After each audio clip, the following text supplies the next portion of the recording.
Thanks, guys. Now, as you guys know, to varying degrees, I can be a little bit cynical about this topic. So I thought it'd be fitting to, and I actually got a few notes from those presentations. Thank you. I have a few questions that I'm hoping we have time for. But I thought it'd be useful to start with a little bit of sunshine. And so what I wanted to kind of ask or get a little more insight, from your perspectives on is, it's really a two-part question. One is, what do you think are some what are some of the special challenges or challenges that are unique to security, especially, if possible in this context, right? And so example here could be, some of what we're talking about is modeling behavior, ultimately coming up with models to identify bad people doing bad things. Now, what's kind of special to the security landscape is that we have an adversary or an attacker or whatever term we use. Sometimes APT, et cetera. We have a whole lexicon for what we can call that person on the other side. But we do have a person on the other side who is motivated and incentivized to understand those models and understand how to subvert them. And this is, this goes beyond kind of the Google Deep Learning Go example, right, where we don't have a finite playing board and we don't have an unchanging rule set. The attacker has the ability to actually change the game board itself in a lot of cases. So the first part of the question is, what are some things that are potentially kind of special or unique to the security landscape? And then the second part is, why are people so excited about data, using data to solve challenges or problems in the security landscape? Worded differently, like, what are the opportunities for data platforms here? Again, I can kind of come up with examples there, but I want to turn it over and pass the mic around. Okay, so I mean, the one problem that I think is unique in the security space is that, I have all of this data that I store, and I have to make an assumption that at least some of that data is targeted at subverting the actual modeling process. I have to assume that to a certain degree that the data store that I have, when I'm looking to extract features and content, it would be reasonable, the perspective that I would take as an attacker is I might want to write a piece of software that's otherwise benign, that's purely designed to subvert the training process that I've got and actually instantiate and functionally exploit the modeling process. So I can actually insert myself as an exploit during that process.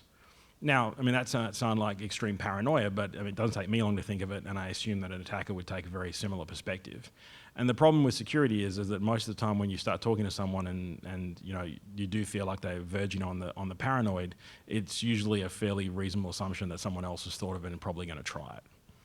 And so, when you have an adversary that literally doesn't have any rules, that literally can modify the board in any way in which they wish, you have to have a level of care that doesn't normally impact you. Anything I have that parses a binary sample, I have to assume that it's going to become the target of the sample itself, and they're going to attempt to exploit and subvert the sample. Every single file I have is to a large extent malicious software, so if any of my people touch it, there's a chance that they will make a mistake and infect themselves. And you end up with this sort of circular problem where you have to assume the attacker has more capability than they probably do, because at some point you will run into the attacker that does have that capability. So dealing with an adversary that is willing to go the extra mile, and we've seen this. We've seen security companies attacked purely to retrieve a signing certificate to allow the attacker to gain entry to a third-party location. We've seen security companies attacked to retrieve one-time password keys to allow the attacker to gain entry into third-party location. So if, once you're in the ecosystem, you have to assume that you're effectively constantly going to be a target, and everything you touch and work with is basically an element of that. So that is probably one of the most, sort of problematic elements. One of the challenges we face is there's a lot more attackers than there are defenders. Attackers have a lot more time on their side. They we have a finite schedule that we can pay folks. And a report last year from Cisco said there's 1 million unfilled job positions in the InfoSec space. So there just aren't enough people there. And I think the market sees big data, data analytics, as a way to add a force multiplier to teams like ours, where we can leverage automation, we can leverage AI, and hopefully be able to be successful in our mission. I would say that we won't be. As my point earlier, I just don't believe that artificial intelligence, or whatever you want to call it, machine learning, XYZ, is going to be able to detect all the attackers. And I think that comes back, and this is my opinion, obviously, I think it comes back to that board that has no boundaries, right? It's like, I think it's even worse. We have an open system. We don't have a closed system. If I had a closed system, then I can start making up the rules for that system. But if you think about it, if you look at your laptop usage, if I were your security officer, I have to protect your laptop. Well, if you're in my corporate environment, I can maybe say that there's a closed system there, and I can start modeling all the different things. But you're going to behave differently because your role might change. Well, if I have to model that in my system, I have to teach the system about your job role.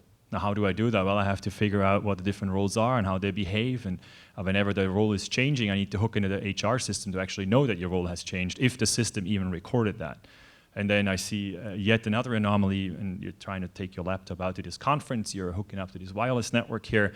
I can define that as an anomaly. Or in general, if you go to public Wi-Fi networks and define those as anomalies. But then the question then becomes, am I suddenly over-specifying the system and giving it too many degrees of freedom, basically, that say, well, all the public networks are fine, and these kinds of behaviors are fine, but then the attackers are like, haha, I'm going to piggyback on exactly that behavior.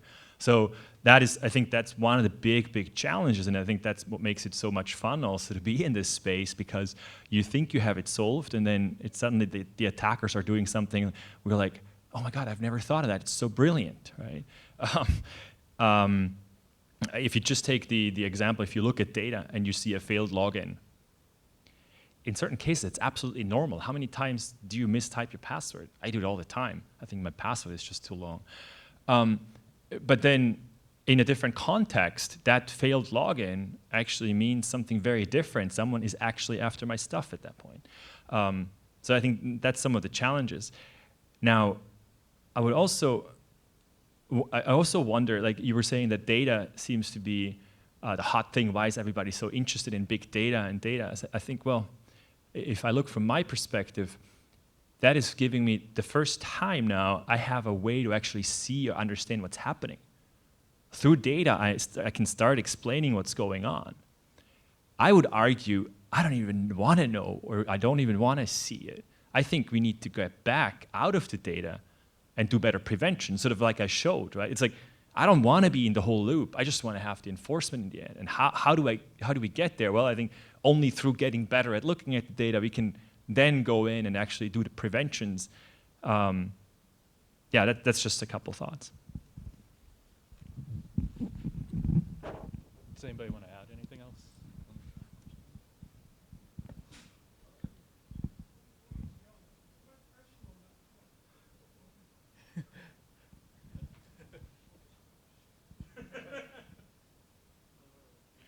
Could I just press you on that point? I've got 24 customers at the moment, roughly. Of that, about 15 are using either using a public cloud of some sort. If I'm lucky, when I talk to them, they've got a public-private key encryption that lets them get into and out of the AWS instances they've started up. They're putting some pretty darn interesting data, and by interesting I mean data that's subject to all kinds of requirements. And as near as I can tell, that stuff is just kind of hanging out, if you pardon the expression, arse in the wind. Anybody can ping the IP addresses that stuff is attached to. I don't know what else is running on that box. I have no idea what security infrastructure is in place underneath the virtualized environment. And I'm just wondering at what stage, and this is sort of just a general kind of what a friend of mine who works at Harvard Medical School calls a pucker moment. At what point is somebody going to sort of discover that putting all of your data on the public cloud and I'm now not talking about security data, I'm talking about individual, like corporate data, is suddenly making the problem of security for that corporate data orders of magnitude more difficult, because there is no longer any central point through which hackers have to come in to get into your bank. You're now sort of spraying your data over the walls and hoping nobody worries about it. So I'm just wondering what the panel's perspective on security in this brave new world of sort of skywriting your data, putting your data up in the cloud. Ooh. So I suppose this is one of those things where there's been this assumption for a while that if you have a nice gate at the front, that you've actually done something. And I think the problem is that lots of people have really, really pretty gates and forget to have any form of fence. And therefore, there's been this really, really poor understanding of a security model where it's like, well, if I have it in my data center, it must be more secure than somewhere else. And being an Australian, I would call I'd call something on that, but I'll be far more delicate in this environment. So the long and the short of it is here's your problem. I'm guessing that every one of those customers you have doesn't really understand what data they've got, where that data is, and the value of the data. That's far bigger problem than whether they have it in the cloud or not. If they don't understand where it is, and they don't understand how to value it, and they don't understand the value that third parties would place on it, it's really irrelevant to anything else. Because if the attacker is at all interested in that data, the assumption that it's easier to SSH into a box in Amazon than it is to drop a piece of malware into someone's computer and just extract it all from inside the organization. I mean, I think we've seen that time and time again. You know, I'm not going to pick on Target specifically, but this was a really well publicized issue. Like, why go through the front door when you can go through the air conditioning manufacturer? Go through the air conditioning manufacturer, get into their environment and steal all their credit cards. Why? Because you can. What did the attacker do? They went through the path of least resistance. Why? Because it's what anyone who is thinking about the problem will do. You know, we've seen cases where, you know, there's been high security buildings. What has the nation state done? They've stolen the plans from the architectural firm. Why? Because if you want to know where to stick microphones, that's a really good way to do it. And it's really no point trying to break into, you know, a three-letter agency when you just go to their architectural firm and steal the plans. It's easy. So the problem is not one of where your data is, it's where you put your data and how you value your data, and if you actually know where it is. And so, you know, until people can deal with those very, very fundamentally core problems, I don't think the rest actually matters, because it's just a matter of shuffling shells. But, I mean, I may be overly cynical. I think the common view, in especially non-regulated or under-regulated environments, is I have a firewall, I've got antivirus, I am secure. And I'd argue that AWS is probably more secure for those organizations than natively hosting it. I think one of the challenges, the challenges I've seen have typically been non-technical groups, or, you know, perhaps marketing, or some of the development ops groups will be first into the cloud. And in general, security teams are saying, you know, the cloud is terrible. Why would you host your data on someone else's computer? And, you know, if we look at a military paradigm, you wouldn't send non-essential personnel into a hostile environment without establishing a perimeter and security. I would argue that security should be the first one in the cloud. Build out defenses, build out the rules, figure out how to monitor it, figure out how to secure it, and then once that beachhead is established, then bring in your business units and the like. Yeah, I guess we also call it shadow IT, right, where people start using their own things, like even using Gmail, right? Like if you start sending your email to Gmail, and then from there you send it on, or you want to archive certain things there because it's just easier and you have access to it, right? So one, it comes actually down to enabling your employees to not having to use shadow IT. The other one is obviously you want to detect when something leaves your environment, and there are solutions out there under the CASB, for example, is that cloud access broker, where you see sort of what are people shoveling up to Box.net and Dropbox and all those different services and things like that.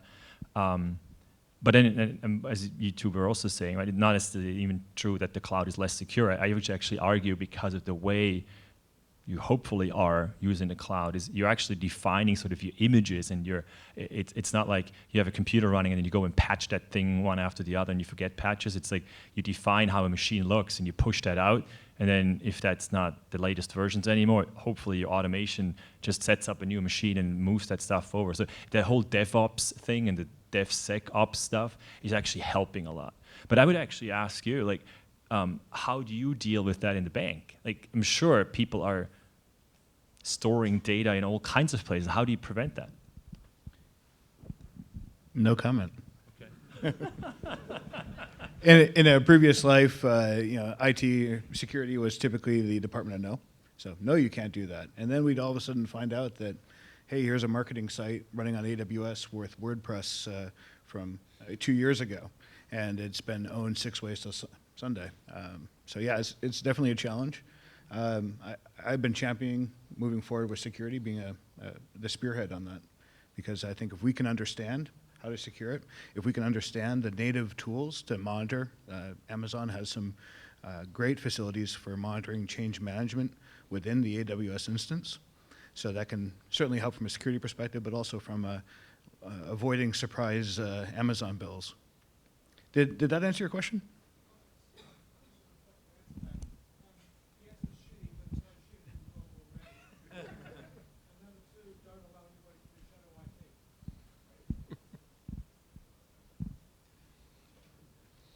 I know I'm supposed to just ask questions and stay out of it, but I can't. I'm sorry, I got hooked. One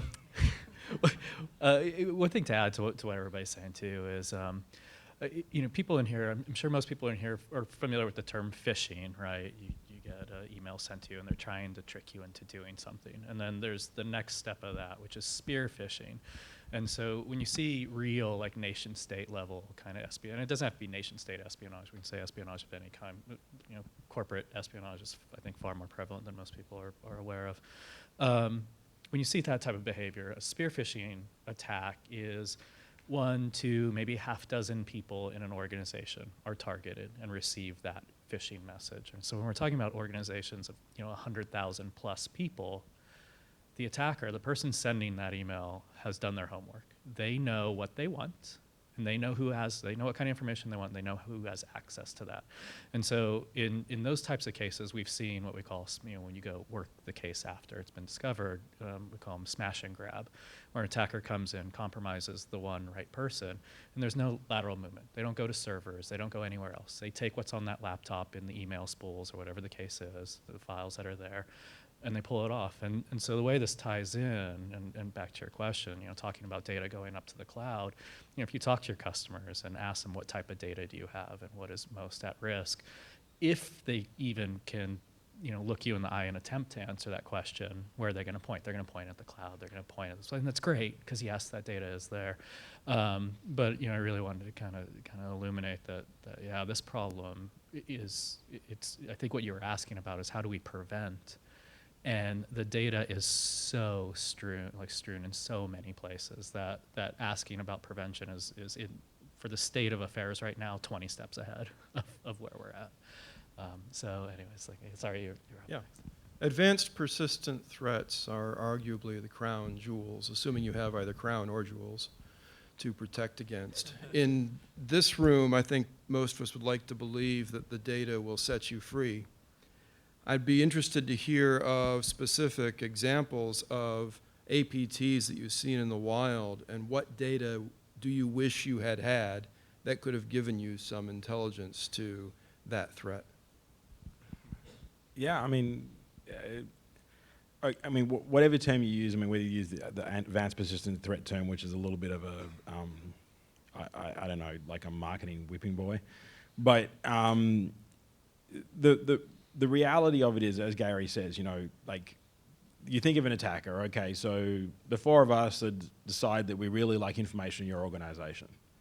So we walk past, we look at your badge, we work out what your name is, we go and look at your LinkedIn profile, we then work out who you work for, and we then work out, who works for that person, et cetera, et cetera. And then we find out that you work for Jane, and Jane's assistant's name is Bob, And then we monitor Jane's, personal details for a period of time until we know that Jane's traveling because one of her kids tweets out, "Mum's going to Beijing," or whatever happens to be. And then we send Jane an email from Bob that says, "Hey Jane, here's your updated travel schedule." And in that email is a Word document, and Jane opens the Word document and there's a travel schedule in it. And now we compromised her computer because inside that Word document was an exploit. Now she has no idea we've done that. So as an example, is this hypothetical? No, it's actually a completely specific example that was done.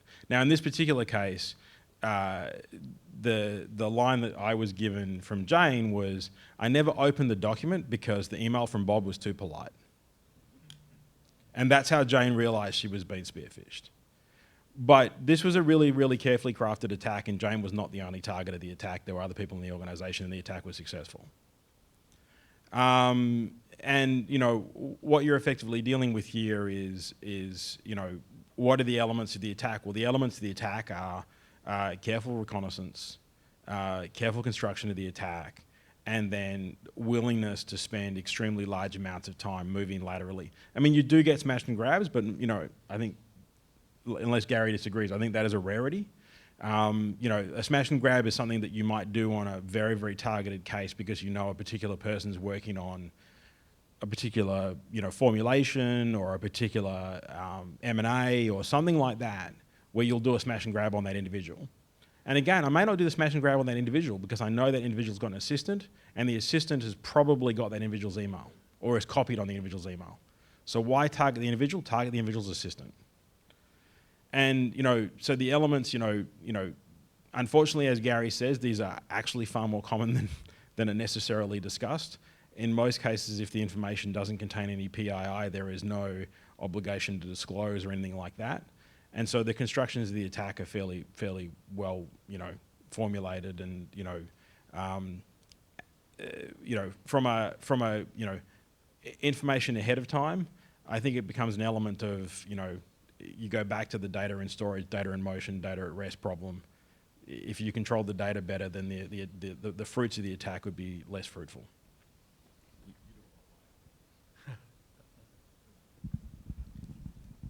Yeah, there's been a few. Let's see what we can talk about.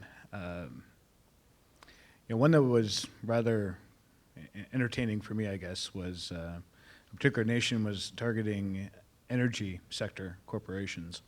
And they went after a particular company, and they created a watering hole attack on their investor relations page. So everyone that went there got exposed to malware, malware dropped, and basically lay dormant for a while.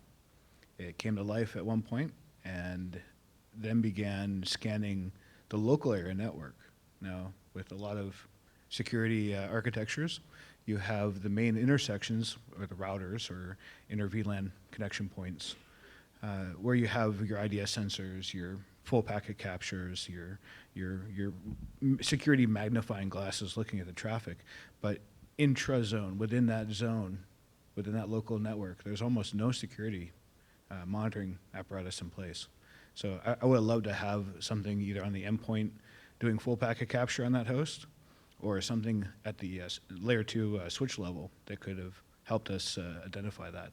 But the attacker was very crafty at staying in the local area network. He did not, or she did not, traverse out. They waited till the user took the laptop off network, and when it detected that it was not in the corporate network, it would then start beaconing out. So luckily we did have some logging enabled that we could catch that off-network activity, but that answer your question on that? I guess I can give you almost the counter examples. I like what you just said. Basically, what you're saying is that if the attackers make a mistake, we'll find them, right? Like, they're beaconing out regularly. I teach a class every year at Black Hat where we talk about security intelligence and analytics and so on. I had a student in there last year who works in offensive security for the government. And he was sitting in there bored. I'm like, do you want to chime in? Like, what's up? He's like, look, all the stuff you're talking about here, I do this for a living. I try to hide from what you're teaching these people. And if I have enough time, you will never find me. Because they just lie in there. They try to, like, as the example was, right? They're trying to mimic you. They know enough about you. They know how you behave. And they have time. They just go under the radar. You will never find them. I did a project last year with a large organization where we took a corpus of data and said, okay, let's just go loose on this and try to analyze it and find what we can find. It was only 100 gigabytes of data. It's not that much. But we were trying to find stuff in there, interesting things. And we literally spent like a month, or 2 months, just trying to understand the data. And it was not complicated data. It's network flows. But we had the hardest time. Whenever I found something, I'm like, oh, wow, this looks interesting. I had to go back, and we had to go involve networking and ops to figure out what is this stuff. And generally, they came back, it's like, oh yeah, this is the Exchange server where we're doing this to it, and it actually behaves like this. So what I wish I had more of is so that knowledge around not just the data, like the log files in there, but understanding how things were set up and why they're done a certain way, right? Like in a network, I mean, talk to networking engineers. They do all kinds of weird stuff on the network. You wouldn't believe it, right? I mean, NAT is probably the nicest of things that you can do, but even that screws up analysis. Now, there's so many new things with SDN, I don't even want to think about it. So getting all the way to understanding that stuff better, that's what my biggest challenge is. I want to thank you for asking that question. I actually had a couple of questions written down that revolved around that. It's definitely a hot button topic for me. And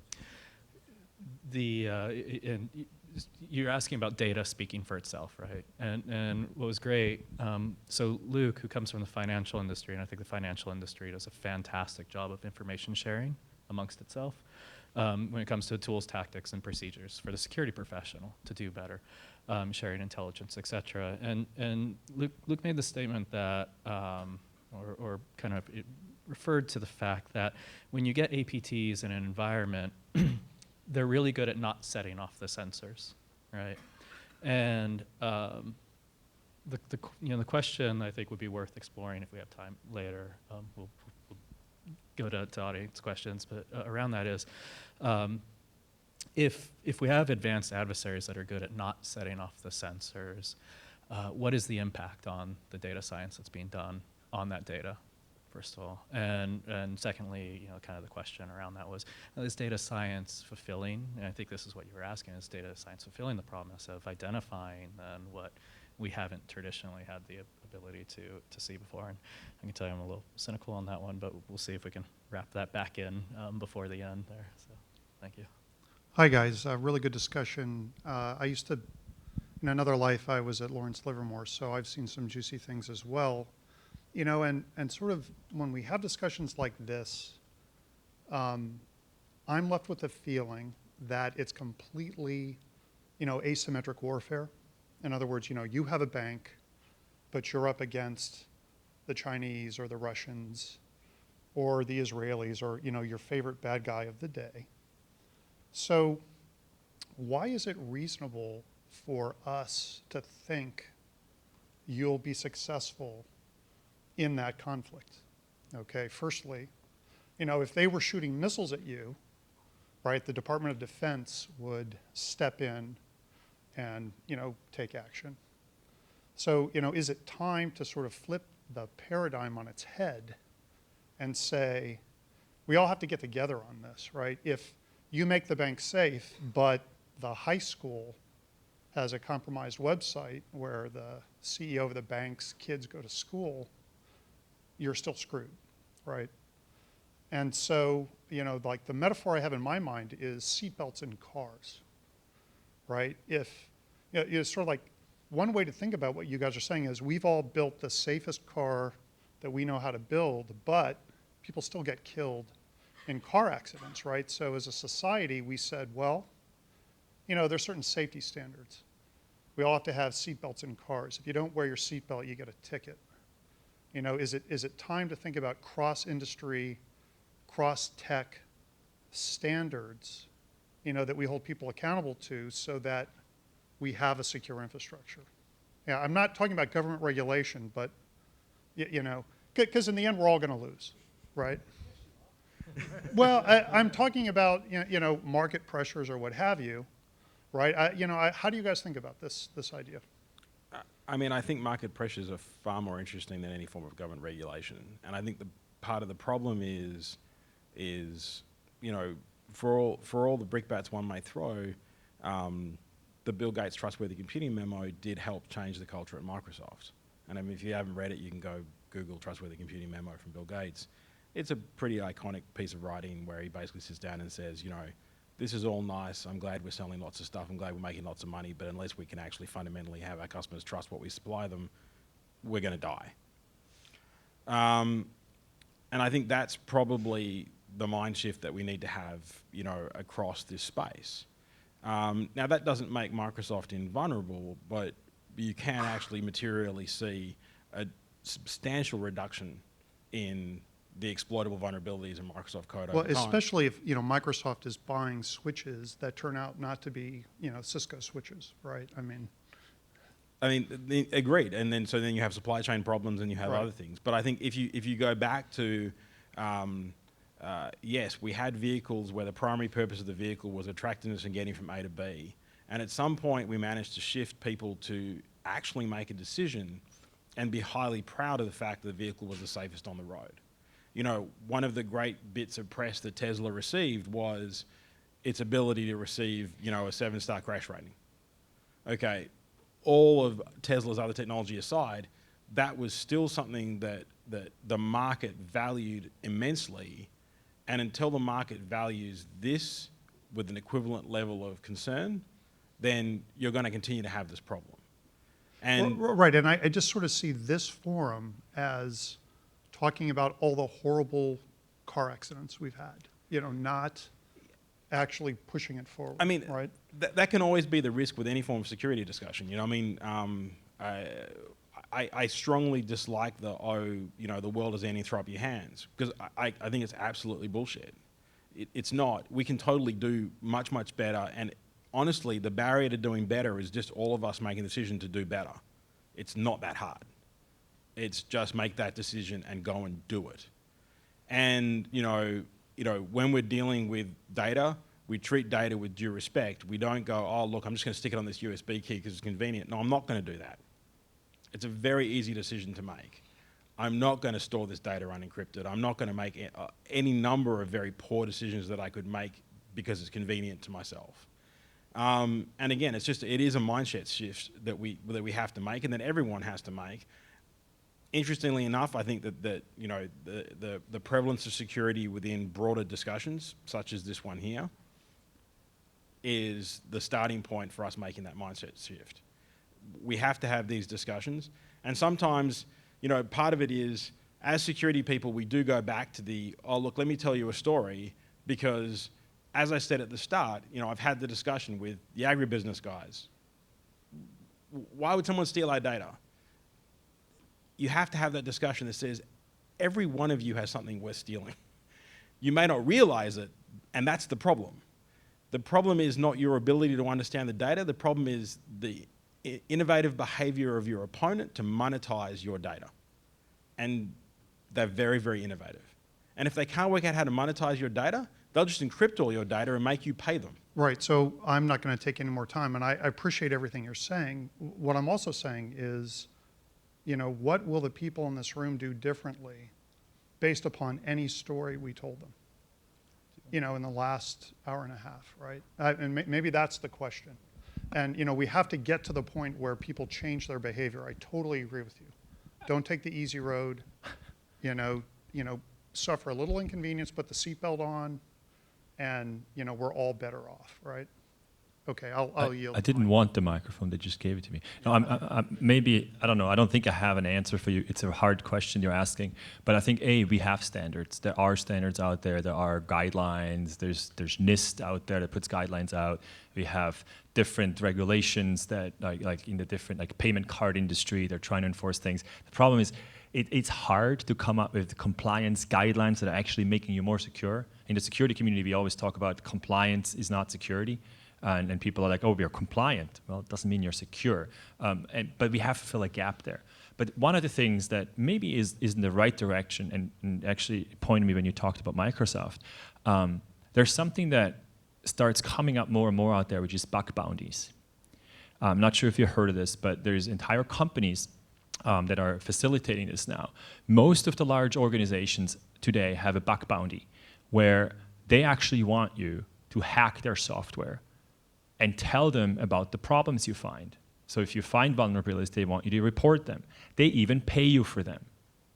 So they realize that the more people actually hammer away on this stuff, hopefully the more stuff can be fixed, and the easy stuff at least, that they can't find. They do their QA and everything else as well, but it's an incentive, and it actually works pretty well, I think. Hackers are making money with it, and I think what it comes down to is a financial problem, right? Because if you look at how much money is being made in cybercrime, as long as there is still money to be made, there will still people be doing it.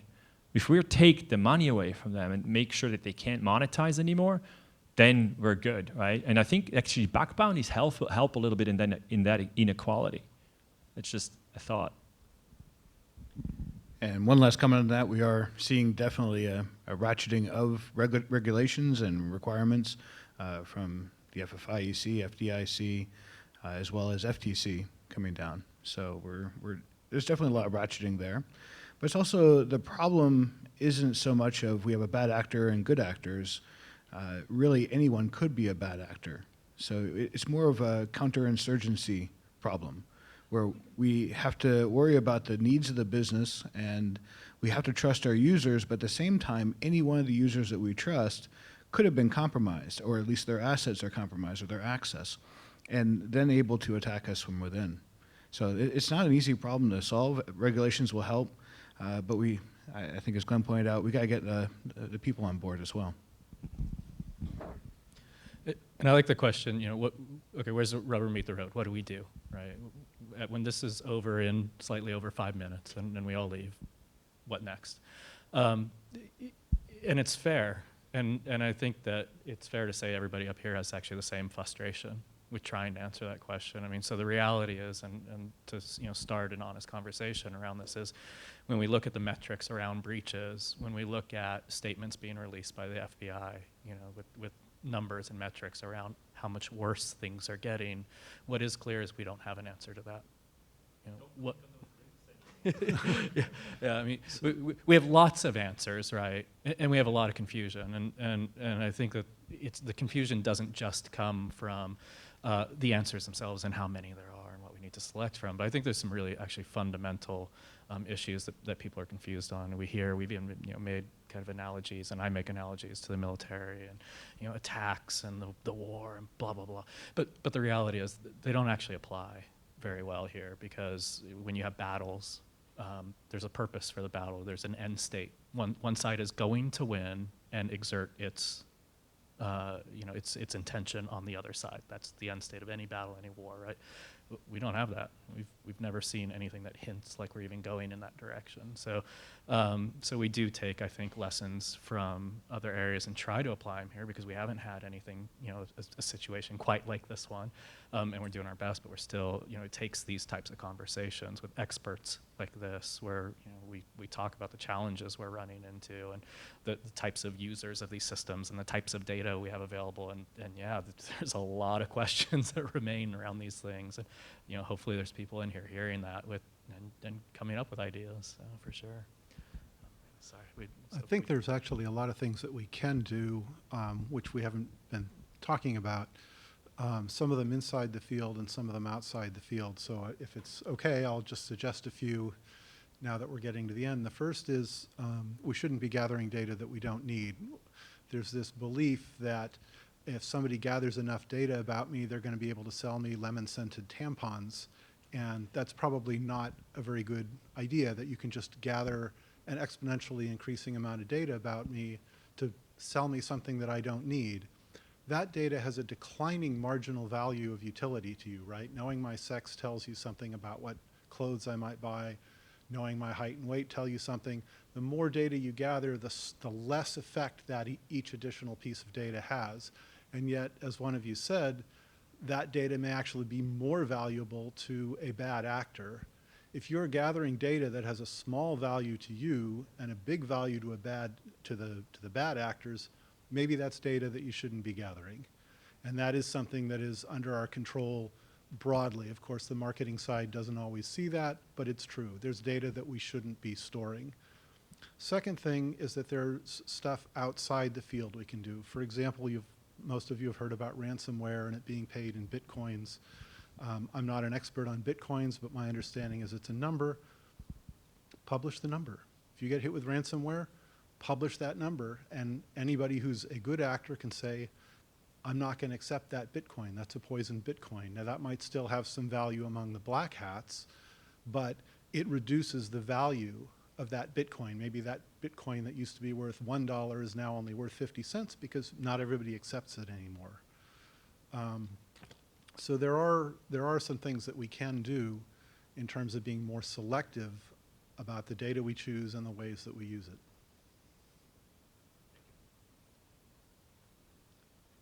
Hi, I would like to probably just add that in terms of prevention, I had different questions, but going through the discussion, seems like a more tactical approach is just run faster than those around you.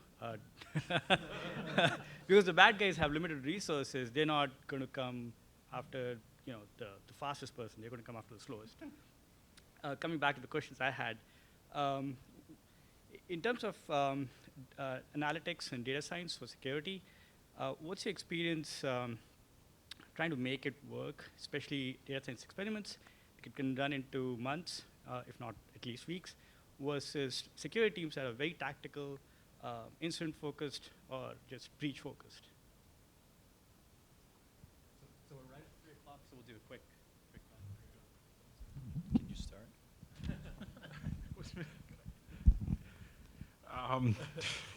Yeah, I got 12 seconds. I have to answer a question. Maybe this is a good one to grab me on outside. I'm usually pretty good at thinking on my feet. Now I'm completely put off.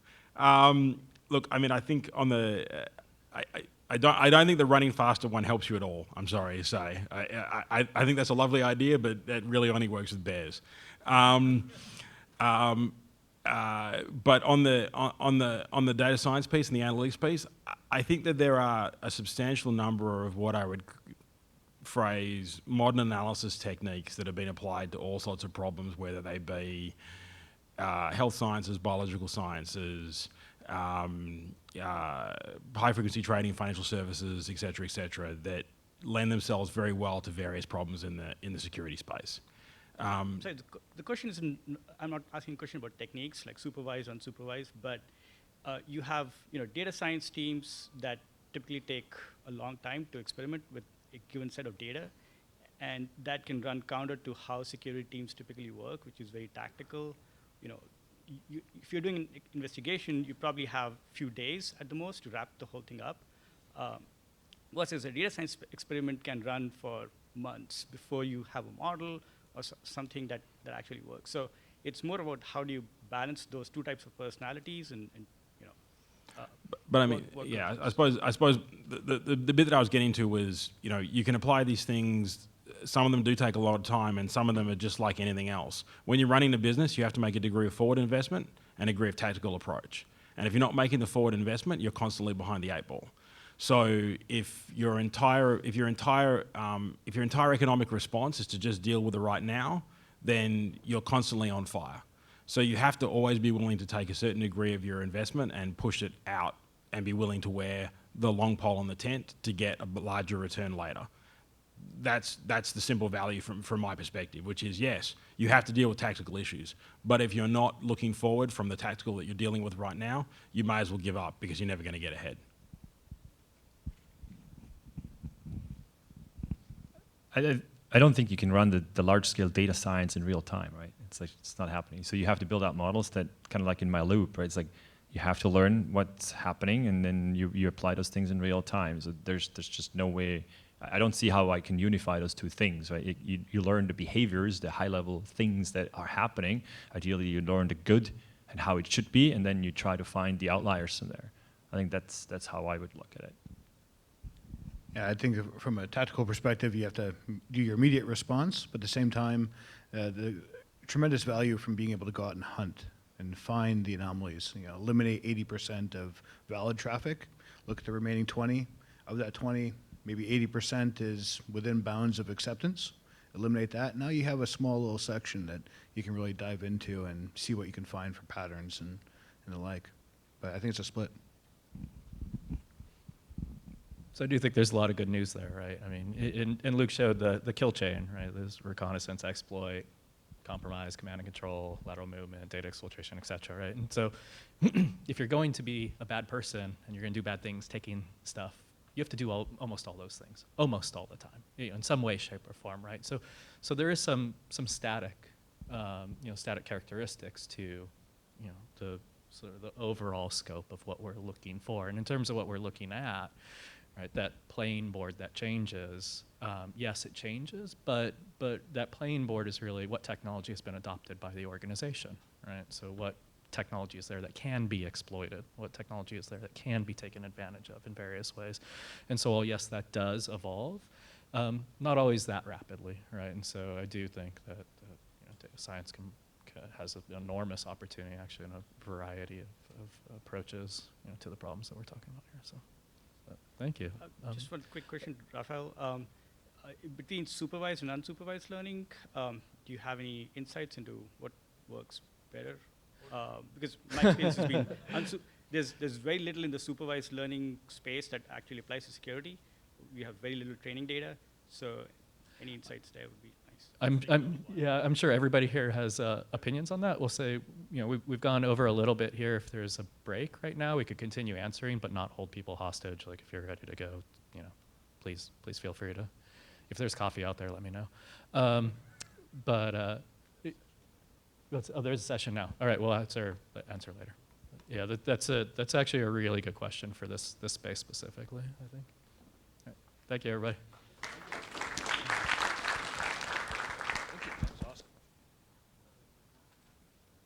All right, thank you very much. That was